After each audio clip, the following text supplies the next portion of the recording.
हम हमेशा खाने से पहले अल्लाह ताला से प्रे करते हैं। यस, रिचुअल नहीं स्पिरिचुअल। हम ही पहले भगवान को भोग ऑफर करते हैं और उसके बाद प्रे करके खाते हैं। लेकिन तुम्हारा भगवान यहाँ आके कैसे खा सकता है? जैसे वो तुम्हारी दुआ कानों से सुन सकता है, वो वैसे ही यहाँ पर आके खा भी सकता है। भगवान का फॉर्म पर्सनल है। अगर वो कानों से सुन सकते हैं तो मुंह से आके खा भी सकते हैं। उनके कान और मुंह दोनों है। शालिनी, तुम प्रे नहीं करती खाना खाने से पहले?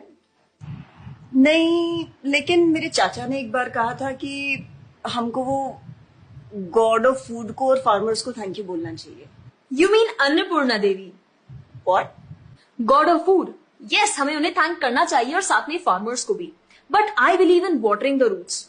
देखो, हम हमेशा क्रिएशन को तो अप्रिशिएट करते ही हैं, लेकिन हम क्रिएटर को ना अप्रिशिएट करना भूल जाते हैं। अभी सोचो, पानी ना हो, हवा ना हो, उपजाऊ मिट्टी या धरती माँ ना हो, तो फार्मर क्या कर लेगा? So I believe that we should be thanking the creator, the lord who is providing us with all the basic necessities. Point. अब तुम किस किस को थैंक करेगा? वैसे भी तुम्हारे 33 करोड़ तो देवी देवता है। बताओ किस किस को थैंक करेगा तुम? और शांडी, तुम बताओ, तुम किस गॉड को मानता है? मैं ऐसे किसी गॉड को नहीं मानती, लेकिन I think Shiva is a big god. See, I am very sorry, but आपने अपने वो बड़े भगवान का स्टोरी तो सुना होगा ना, जहाँ वो अपनी मरी हुई वाइफ को शोल्डर पर लेकर पूरे इंडिया का चक्कर लगा रहा है। अब तुम मुझे बताओ, जो गॉड अपनी वाइफ के मरने पे ऐसे कॉमन मैन की तरह रोता है, वो गॉड हो सकता है क्या? अच्छा, may be, I don't know much about this story, but he is very famous and north में तो राम जी भी बहुत फेमस है ना।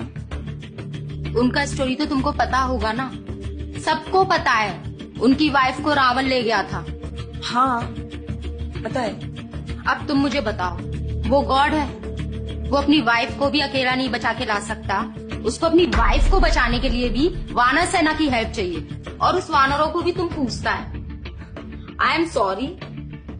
और गीता, तुम कृष्ण को मानती हो, और वो तो हर लड़की के साथ रासलीला करते रहते थे। ऐसा कैसा कैरेक्टर है गॉड का जैसे हर लड़की से प्यार हो जाता है? और वो खुद डर के अपना जन्मस्थान छोड़कर चले गए थे। गॉड को कभी डर लगता है क्या?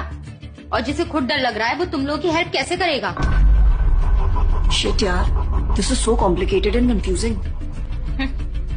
It is confusing because you are following the wrong path. It is very beautiful and sacred. I will show you the right path.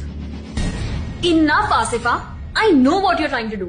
And Shalini, कुछ भी confusing नहीं है। You know what the problem is कि तुझे पता ही नहीं है, क्योंकि तूने आज तक शास्त्र ही नहीं पढ़े हैं। तो पता कैसे चलेगा कि क्या सही है और क्या गलत? जन्म कर्म चा मे दिव्यम एवं योवेति तत्वतः त्यक्त्वा देहम पुनर्जन्म नैति मामेति सो अर्जुना। भगवान की लीलाओं को समझना इतना आसान नहीं है। उसके लिए शास्त्रों का अध्ययन करना पड़ता है, और वो भी एक प्रामाणिक गुरु के अंडर रह के उनकी शरण लेके।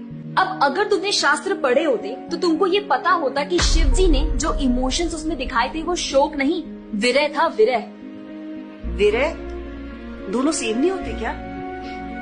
Let's start from the basics. शोक इज मेटीरियल एंड विरह इज स्पिरिचुअल। शोक ना दुख की अनुभूति कराता है, वेराज जो विरह है उसमें जो सेपरेशन की फीलिंग होती है ना, वो सुख का अनुभव कराती है। भगवान भगवत गीता में ना शोक करने वाले व्यक्ति को मूर्ख बताते हैं। गतासुम अगतासुमश्च नानुशोचन्ति पंडिता।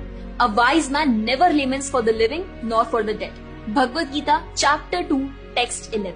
अपनों की मौत पे आंसू बहाना शोक है, लेकिन वहीं रामायण देखते देखते जो आंसू निकले ना, वो विरह है, विरह।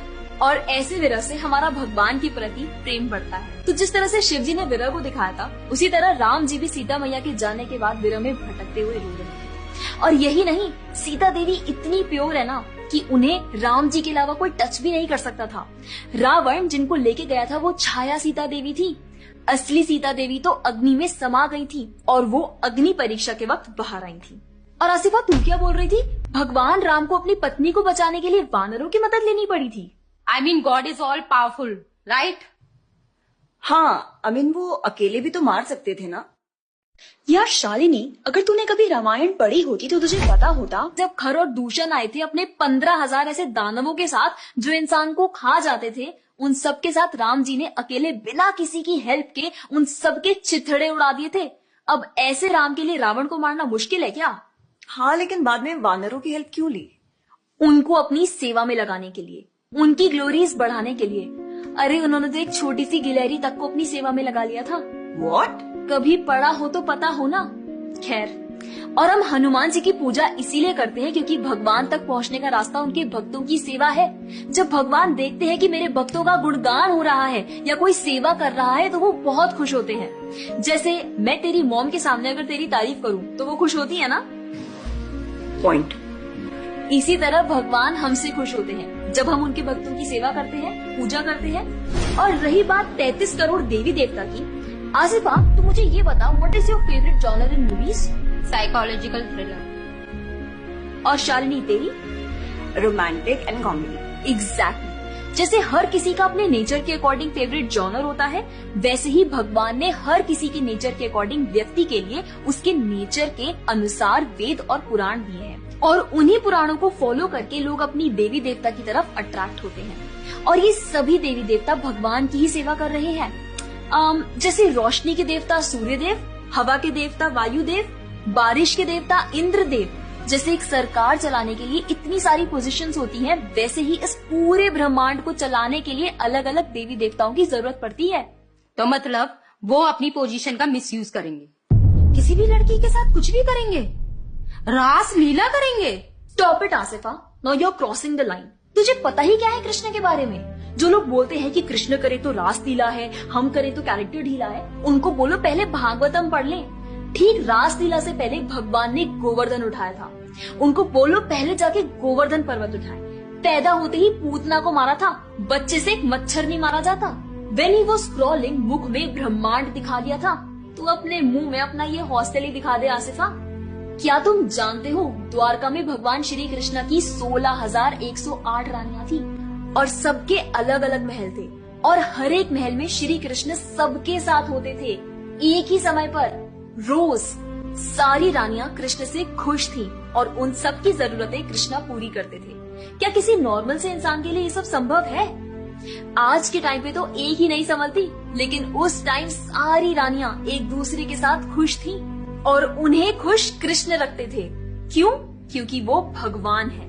और रही बात ब्रज की गोपियों के साथ रास लीला करने की, तो इतना जान लो कि रास लीला के टाइम पर करोड़ों गोपियां थी और कृष्ण पूरे टाइम हर एक गोपी के साथ मौजूद थे और उनके साथ डांस कर रहे थे एक टाइम पे करोड़ों गोपियों के साथ। ये सब बहुत डीप लीलाएं हैं और ये सब तभी पता चलेगी जब साधुओं के संग में रह के शास्त्रों को पढ़ा जाएगा।